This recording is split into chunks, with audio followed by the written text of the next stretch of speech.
창세기 강해 설교 첫 번째, 전능하신 창조주 하나님이란 제목으로 오늘 함께 말씀을 살펴보도록 하겠습니다.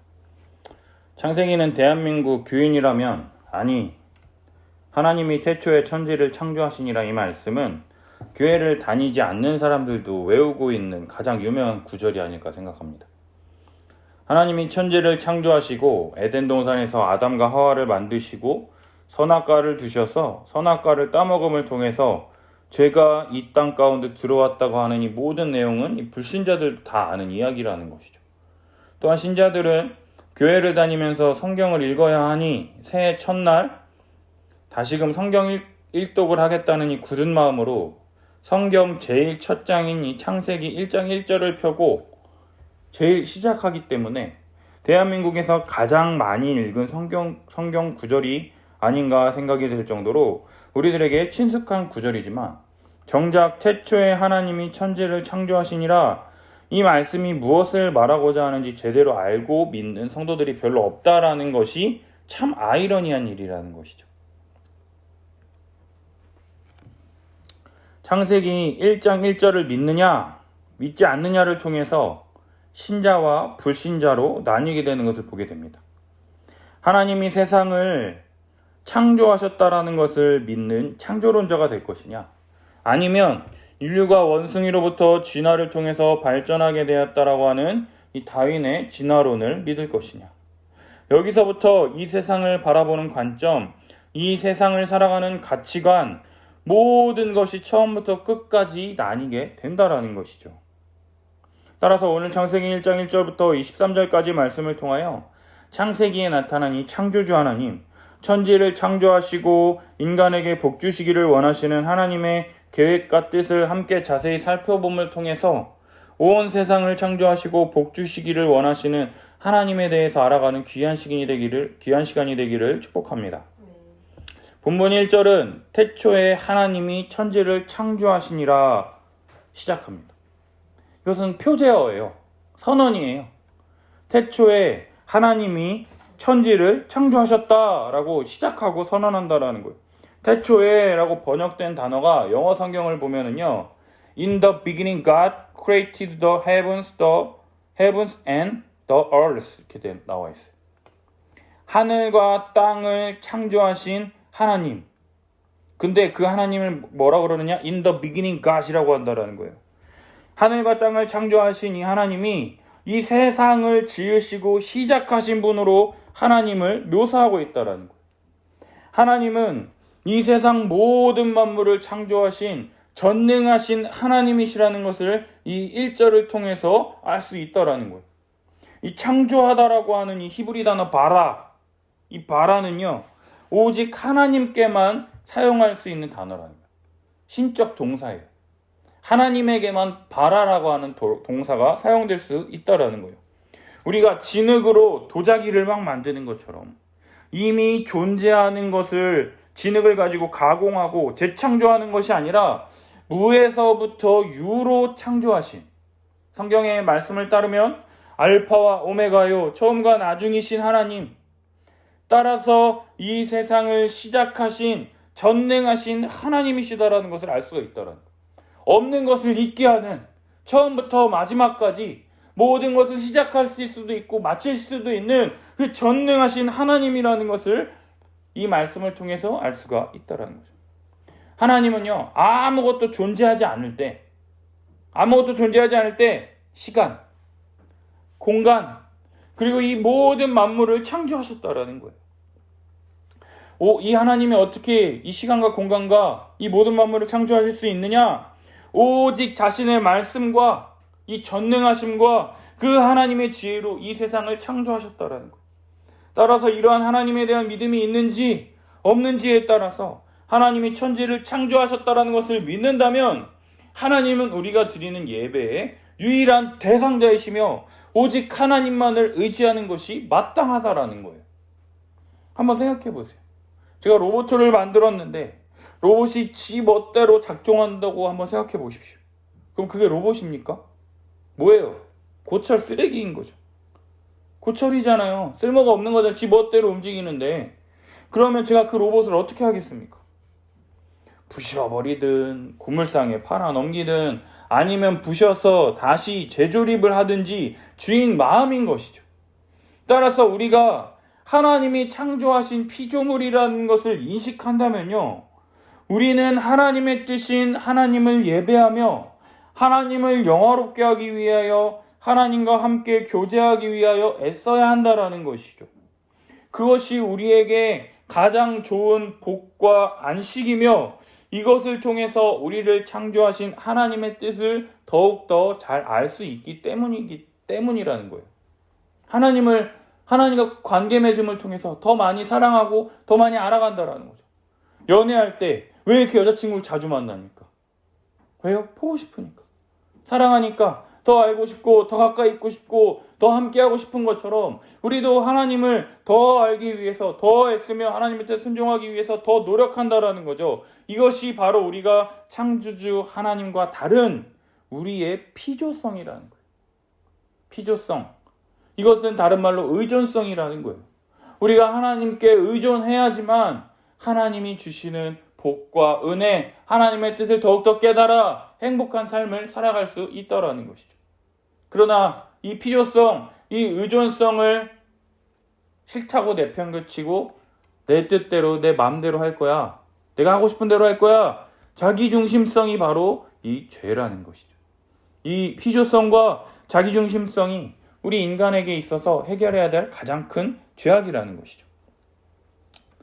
1장 2절부터 하나님께서 이 세상을 하나님이 태초에 하나님이 천지를 창조하시니라 이렇게 선언하고 난 뒤에 1장 2절부터 하나님께서 어떻게 이 세상을 창조하셨는지 자세히 나와 있는데요. 땅이 혼돈하고 공허하며 흑암이 깊음 위에 있고 하나님의 영은 수면 위에 운행하시니라 라고 기록되어 있어요. 땅이 혼돈하고 공허하다라고 하는 이 표현을요, 영어 성경을 살펴보면 The earth was formless and void. 또 쉬운 번역인 NIV 성경을 보면 Now the earth was formless and empty. 이렇게 되어 있어요. 땅의 모양이 갖추어져 있지 않고 formless, 어지러져 있다라는 거예요. 우리 오늘 아침에도 여기 난장판이었잖아요. 어질러져 있었잖아요. 막 정리정돈되어 있지 않고 막 뒤죽박죽 섞여 있었고 땅의 모양이 제대로 갖추어지지 않았어요. 그리고 void, 피하는 거예요. empty, 텅 비어있는 거예요. 텅 비어있는 상태라고 성경은 기록한다라는 거예요. 그러한 가운데 하나님의 영은 수면 위에 운행하신다라고 기록하고 있다는 거예요. 하나님이 하늘과 땅을 창조하셨는데 처음에는 그 땅의 모양이 제대로 갖추어져 있지도 않고 텅 비어있는 상태라고 기록하고 있다. 뒤죽박죽 되어 있어가지고 뭐가 제대로 갖춰지지 않은데 아무것도 없는 것 같은 상태. 왜 그렇게 되느냐? 하나님의 영이 수면 위에 운행하신다는 거예요. 물로 다 덮여 있는 거예요. 물로 다 덮여 있고 하나님만 그냥 거기를 운행하시며 다니시는 그러한 표현이라는 거죠. 하나님의 영이 수면 위에 운행하신다라고 할 때 모든 것이 물로 다 뒤덮여 있는 것을 상상할 수 있다라는 거예요. 그래서 하나님의 영, 성령님께서 독수리가 하늘을 날듯이 그 창조하신 그 세계를 다스리시고 주관하신다라는 것을 운행하신다라고 묘사하는 거예요.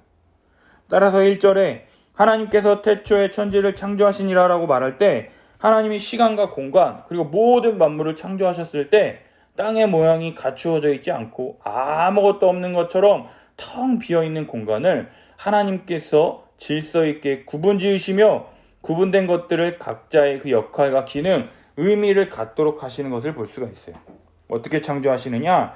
제일 먼저 3절 하나님이 이르시되 빛이 있으라 하시니 빛이 있었고 빛이 하나님이 보시기에 좋았더라 라고 성경은 기록한더라. 하나님이 빛과 어둠을 나누사 하나님이 빛을 낮이라 부르시고 어둠을 밤이라 부르시느니라. 저녁이 되고 아침이 되니 이는 첫째 날이라고 성경은 말한다는 거죠.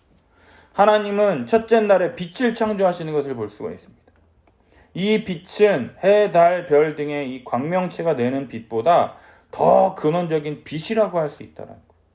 빛이 있었기 때문에 빛과 어둠을 나눌 수가 있었고 빛을 낮이라 부르시고 어둠을 밤이라 부르심을 통해서 낮과 밤의 순환이 가능했어요. 아침이 되고 저녁이 되니, 저녁이 되고 아침이 되니, 이렇게 순환이 가능했으며 저녁과 아침이라고 하는 하루 24시간이 정해졌다라는 거예요. 빛이 없어서 아무것도 볼 수 없었던 이 칠흑 같은 어둠 속에서 깜깜하고 물로 다 덮여 있어서 정말 황량한 그러한 세계에서 이 칠흑 같은 어둠 속에서 벗어나게 한 이 빛은 하나님 보시기에 좋았다라고 성경을 표현한다는 거예요. 이를 통해서 하나님의 창조에 대해서 우리가 몇 가지 주목할 점이 있는데요. 첫 번째로 하나님은 말씀으로 창조하셨다라는 거예요. 하나님은 말씀으로 이 세상을 창조하셨다라는 거예요. 빛이 있으라 하시니 빛이 있었고, 두 번째로 하나님은 창조하신 것이 보시기에 좋았어요. 보시기에 좋았더라. 보시기에 심히 좋았더라. 그리고 세 번째로 하나님의 창조는 무에서 유의 창조일 뿐만 아니라 질서를 부여하시는 창조였다라는 거예요. 이게 뭡니까? 빛과 어둠을 나누사. 빛을 창조하신 후에 그것의 역할과 기능을 부여하셨어요. 빛과 어둠을 구분하셨어요. 질서를 딱딱 정해주셨다라는 거예요. 그리고 마지막으로 하나님은 창조하신 모든 것에 역할과 기능을 부여하시는 창조였어요. 빛을 낮이라 부르시고 어둠을 밤이라 부르시니라. 이렇게 부르심으로 그것의 역할과 기능을 부여하신다는 거예요. 우리가 여기서 가장 주목해야 할 점은 하나님이 말씀으로 천지를 창조하셨다라는 거예요. 우리가 만화에서 보듯이 나와라 가제트 팔 딱 하면은 가제트 머리에서 팔이 딱 나와도 프로펠러가 나오든 뭐 망치가 나오든 막 이런 것들처럼 하나님이 계획하시고 말씀하시면 그대로 실행되었다라는 거예요. 마치 모든 존재가 하나님께 수종들듯이 하나님이 말씀만 하시면 그대로 되는 것을 볼 수가 있다라는 것이죠. 그리고 하나님은 창조하신 모든 것들을 부르심을 통해서 낮이라 부르시니라 콜 부르심을 통해서 그 역할과 기능을 부여하신다라는 거예요. 빛이라 부르셔서 빛과 어둠으로 나누셨을 뿐만 아니라 낮과 밤이 되도록 하시는 이 전능성을 볼 수 있다라는 것이죠. 또 하나님은 아무거나 말씀하시고 쓸모없는 것을 창조하는 그러한 분이 아니라 보시기에 좋은 것만을 창조하셨다라는 거예요. 그분의 뜻과 계획을 쫓아서 창조하셨으며 그 결과물에 흡족해 하셨다라는 것이죠. 무에서 유로 창조하셨을 뿐만 아니라 창조하신 이 결과물의 질서와 역할을 부여하심으로 형태가 없고 텅 비어있는 이 하늘과 땅을 빛과 어둠, 낮과 밤으로 구분 지으시며 구분된 그것에 필요한 질서와 역할을 부여하심을 통해서 하루 24시간이 하나님 보시기에 좋게끔 창조되게 하신다라는 거예요. 계속해서 6절을 보면 하나님이 이르시되 물 가운데 궁창이 있어 물과 물로 나뉘라 하시고 하나님이 궁창을 만드사 궁창 아래의 물과 궁창 위의 물로 나뉘게 하시니 그대로 되는 것을 볼 수 있어요. 하나님이 궁창을 하늘이라 부르시니라. 저녁이 되고 아침이 되니 이는 둘째 날이래. 하나님은 둘째 날 또한 말씀으로 창조하시는데요. 무엇을 창조하시느냐? 물 가운데 궁창을 만드셨어요. 궁창이 뭐냐? 8절을 보면 하늘이라 부르심을 통해서 궁창이 하늘로서 질서와 역할을 감당한다라는 거예요. 물과 하늘을 구분하는 그런 역할을 감당하게 된다는. 그런데 자세히 보면 궁창이 있어 물과 물로 나뉘라 말씀하십니다. 어떻게 나뉘느냐? 7절 궁창 아래의 물과 궁창 위의 물로 나뉘게 하시니 그대로 되는 것을 볼 수 있어요. 궁창 하늘 아래의 물과 하늘 위의 물로 나뉘게 하시는데 2절 하나님의 영이 수면 위에 운행하시니라. 이 말씀을 근거로 하늘을 만드셔서 하늘 아래의 물, 모든 것을 뒤덮고 있는 이 물과 하늘 위의 물, 하늘 위의 물을 뭐라고 할 수 있을까요? 하늘 위의 물. 많은 학자들이 의견이 있어요. 뭐 어떤 의견이 있느냐? 하늘 위에도 물이 있었는데 노아 홍수 때 그 물이 다 쏟아져서 지금은 사라졌다 이렇게 말하는 학자들도 있는데 그건 학자들이 알아서 하라고 하고 일반적으로 우리가 상식적으로 생각할 때 하늘 위에 물이 뭐가 있을까요? 그죠? 우리가 생각하는 구름으로 나뉘어서 이 질서와 역할을 부여하시는 것을 볼 수 있다는 거.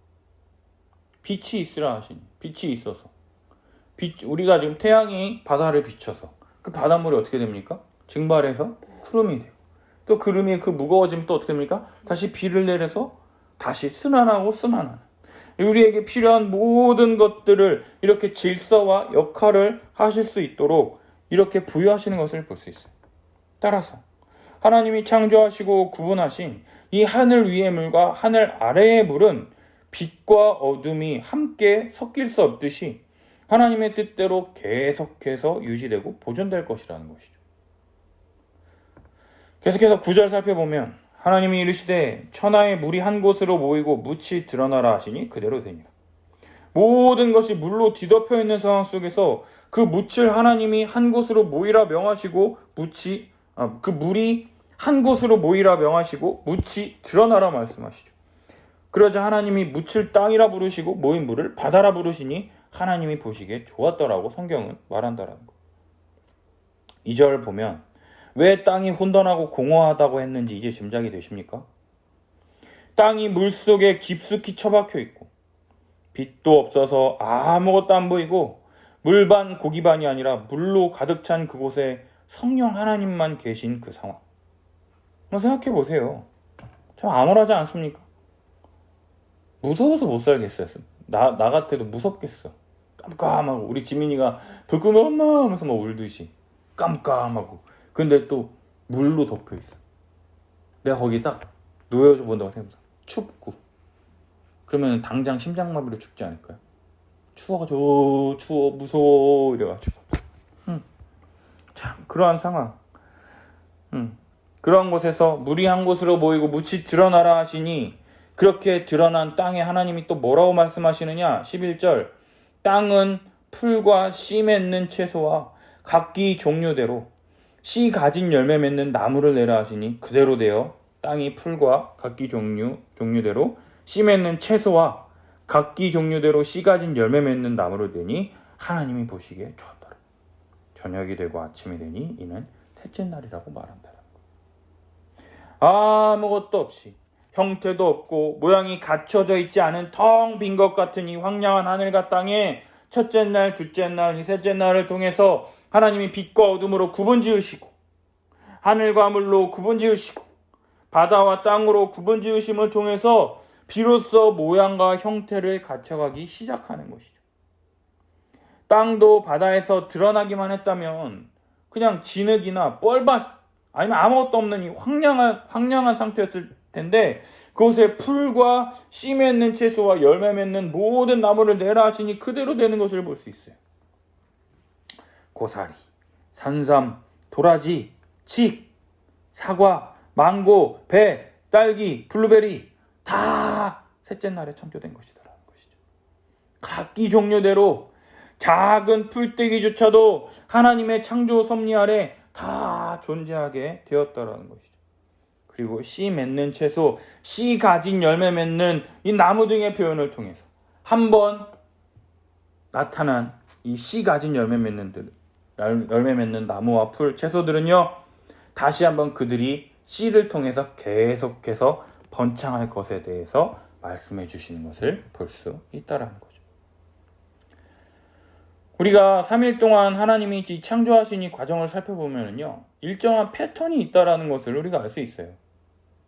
첫째 날부터 셋째 날까지는요 이 지구의 환경, 구조와 틀을 만드셨어요. 구분 지으시고 그리고 다음 넷째, 다섯째, 여섯째 날 동안은요 그 구분 지으신 이 지구의 이 환경 안에 필요한 여러 가지 만물을 채우시는 것을 볼 수가 있어요. 이건 다음 주에 우리가 배울 거예요. 우리는 이러한 이 하나님의 이 창조를 통해서요 이 하나님의 이 창조의 목적을 알 수가 있다라는 거예요. 보시기에 좋았다라고 말씀하시는 하나님. 그리고 마지막으로 사람을 창조하신 후에 보시기에 심히 좋았다라고 말씀하시는 하나님. 이렇게 말씀하신 이유는요. 하나님의 형상으로 창조된 사람이 살기에 가장 적합하고 아름다운 곳에서 살도록 하나님이 하나하나 준비하신 사람을 위한 창조라는 것이에요. 모든 것이 풍요로우며 질서 있고 조화로운 이 지구는요 결국 하나님의 형상대로 창조된 사람에게 주신 하나님의 선물이라고 말할 수 있다라는 거예요. 우리 인간이 뭐길래 인간을 위해서 시간과 공간, 모든 만물을 창조하신 하나님께서 하늘과 땅을 창조하시고 혼돈하고 공허한 이 하늘과 땅을 구분 지으심을 통해서 지구의 구조와 환경과 이 틀을 만드시고 그러한 환경 안에 필요한 모든 것들을 가득 채우심을 통해서 인간이 살 수 있는 최적의 환경을 만들어주시는 이유는 무엇일까요? 이것을 통해서 창세기 1장부터 하나님께서 인간에게 하나님 나라와 복과 안식을 주시려는 것이 너무나도 확실하고 확고하게 티나는 것을 볼 수가 있다는 거예요. 그런데 하나님께서 이러한 창조를 어떻게 하셨느냐? 바로 말씀으로 창조하셨다는 거예요. 하나님은 말씀으로 창조하심을 통해서 그 모든 것들이 그대로 이루어지는 전능하신 하나님이시다라는 거예요. 하나님은 혼돈하고 공허한 세상을 질서 있게 구분 지으심을 통해서 이 환경을 만드시고 그것에 알맞은 것들로 채우심을 통해서 하나님이 지으신 세상이 아름답고 조화로운 세상이 될 것이다라고 말씀해 주셨다라는 거예요. 그러나 아직도 흑암이 깊음 위에 있는 것처럼 죄가 우리들 가운데 계속해서 우리를 뒤덮고 있는 상황이 계속되고 있다라는 거예요. 이러한 죄를 해결하시기 위하여 우리에게 필요한 것이 무엇이냐? 바로 빛이라는 것이에요. 빛. 요한복음 8장 12절 예수께서 또 말씀하여 이르시되 나는 세상의 빛이니 나를 따르는 자는 어둠에 다니지 아니하고 생명의 빛을 얻으리라. 성경에서 흑암은요, 하나님을 대적하는 세력, 사람이 하나님을 떠나도록 미혹하는 세력으로 등장합니다. 따라서 어둠을 물리칠 수 있는 빛이 필요하다라는 거예요. 따라서 하나님은 가장 먼저 빛을 만드십니다. 빛이 있으라 하시니 빛이 존재하게 되는 것이에요. 따라서 빛이 어둠을 물리치는 것처럼 오직 빛 대신 예수 그리스도, 그분의 은혜로 말미암아 죄와 사망이 물러가고 우리를 구원하시는 그분의 은혜가 더욱 빛나게 되는 것이라는 거예요. 따라서 하나님이 우리를 구원하시기 위하여 이 세상을 말씀으로 창조하시고 첫째 날, 둘째 날, 셋째 날 창조하시고 세심하게 이 질서와 기능, 역할을 부여하심을 통해서 창조하신 이 세상을 세심하게 다스리시는 것은요, 처음부터 어둠을 물러가게 하시고 빛을 있게 하시는 하나님의 구원 역사라고 말할 수 있다는 것이죠.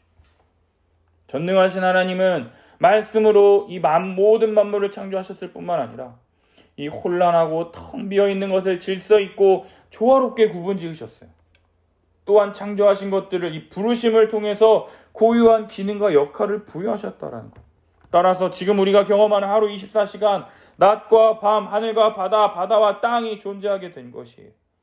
하나님은 우리에게 살기 좋은 환경을 만드시고자 필요한 모든 것 하나하나 세심하게 간섭하시고 질서와 조화롭게 운영될 수 있도록 지금도 다스리시며 운행하시는 하나님이시다라는 거예요. 다만 우리가 하나님을 인식하든 인식하지 못하든 하나님은 지금도 우리와 함께 하시며 우리를 위하여 하루도 쉬지 않으시며 일하신다라는 것이죠. 사랑하는 여러분, 하나님은요, 오늘도 신실하게 우리를 위하여 일하고 계십니다. 그것을 믿으십니까? 우리가 눈으로 볼 수 있는 이 하늘, 태양, 밤의 달과 별, 그리고 우리가 느낄 수 있는 이 가을 하늘과 좀 쌀쌀해졌네, 이런 일교차 등등 하나님이 창조하신 모든 것이 지금도 성실하게 일하심을 통해서 우리가 살고 있는 일상을 만들고 있다라는 거예요. 사랑하는 여러분, 우리는 창조주 하나님이 만드신 피조물이라는 것을 믿으십니까? 아멘. 믿지 않는 사람들이야 자기가 하나님처럼 되어서 살기 때문에 아무 상관이 없지만 하나님을 믿는다고 하면서 나 스스로 하나님인 척 살고 있지는 않으십니까? 피조성. 우리는 하나님이 만드신 피조물이며 하나님과 관계 맺으며 하나님이 주시는 은혜로 말미암아 살아갈 수 있다는 것을 믿으십니까? 그 은혜가 없어서 오늘 하루도 힘들고 괴롭게 살아가고 있지는 않습니까? 하나님은 무에서 유로 모든 것을 말씀으로 창조하실 뿐만 아니라 질서와 조화 가운데 다스리시는 이 전능하신 하나님이시다라는 거예요. 그리고 이 하나님의 창조는요, 뭔가 부족하거나 모자란 창조가 아니라 보시기에 좋았다라고 말씀하시는 완전한 창조라는 거예요. 따라서 하나님이 우리에게 주신 이 지구는요, 우리가 하나님을 알고 믿고 살아가는 것에 전혀 부족함이 없다라는 거예요. 오히려 너무 많은 은혜와 증거를 주셨음에도 불구하고 이 죄 가운데 허덕이며 흑암 가운데 짓눌려 아무것도 보지 못하는 우리들에게 빛 대신 이 예수 그리스도를 보내주셔서 우리를 구원하시고자 하는 이 하나님의 이 구원 계획을 우리들 가운데 나타내 보여주시는 은혜로우신 하나님이라는 거죠. 이러한 은혜를 베풀어 주시는 우리 하나님께 우리가 어찌 찬양하며 경배하지 않을 수가 있겠냐라는 거예요. 사랑하는 여러분, 창조주 하나님, 전능하신 창조주 하나님, 말씀으로 모든 것을 창조하시고 질서와 조화롭게 다스리시며 부족함이 없는 완전한 창조를 하신 우리 하나님을 찬양했으면 좋겠어요. 그리고 여전히 흑암 가운데에서 갈 길 몰라 헤매는 이 불쌍한 중생들을 위하여 빛 대신 예수 그리스도를 이 땅 가운데 보내어 주신 우리 주님의 은혜를 감사하며 믿음으로 더욱 나아가는 우리들이 될 수 있도록 기도했으면 좋겠습니다. 오늘부터 시작되는 이 창세기 말씀을 통해서요, 이 하나님의 이 구원 계획, 이 세상을 창조하시고 이 세상을 구원하시기 위한 하나님의 놀라운 구원 계획이 하나하나 드러날 때마다 아멘하며 믿음으로 더욱 받아들이며 기쁨과 순종 가운데 나아가는 우리 여러분들이 될 수 있도록 우리 함께 은혜를 구하며 기도하며 나아갑시다. 우리 함께 기도했으면 좋겠어요. 전능하신 이 창조주 하나님, 우리에게 필요한 모든 것을 말씀으로 창조하신 그 하나님, 그리고 창조하신 모든 것을 부르심을 통해서 질서와 역할과 기능을 주심을 통해서 우리가 하나님을 알아가고 느끼고 살아가는 것에 부족함이 없도록 완전한 창조를 하신 우리 하나님, 또 그럼에도 불구하고 하나님을 몰라 갈 길 몰라 헤매이는 우리들에게 빛 대신 예수 그리스도를 보내주심을 통해서 하나님을 알 수 있도록, 하나님을 붙잡을 수 있도록 우리에게 은혜를 주시는 그 주님의 은혜를 기억하며, 하나님, 정말로 내가 하나님이 창조하신 피조물이라는 것을 인식하고 그 주님의 은혜를 더욱더 알고 깨달아 믿음으로 나아가는 우리들이 될 수 있게 해달라고 주여, 우리 함께 외치고 함께 기도하도록 하겠습니다. 주여.